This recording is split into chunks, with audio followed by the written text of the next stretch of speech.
Lengo ilikuwa ni kusema tusafishe kidogo mwenendo wao na tuwasaidie wakuwe kama jeshi kamili, kusudi adui asirudie tena na wafukuze adui mahali alipo katika teritwari yote ya Uvira na petetre katika Kongo nzima. Ya pili ilikuwa ni kuambia ya kwamba hatupendi kusikia mtu anachotoproklame coordinateur wa wazalendo bila wao kumjua na bila wao kumuitika. Ya mwisho ni kusema kama pamoja na region militaire tulitia vikundi vitatu, Francais wanaita structure tatu.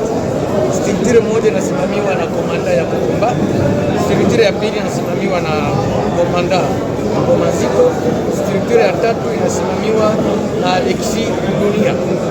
Zile tatu mwenye hana nafasi ya kwenda mwa zile tatu akituonyesha kwamba na yeye ana wajeshi wengi 500,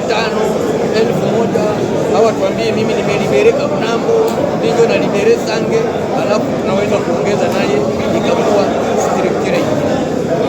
Na sema kama nimefika hapa niko na don kidogo wa PDP, alafu na tunawapatia hayo kwa hizi siku mbili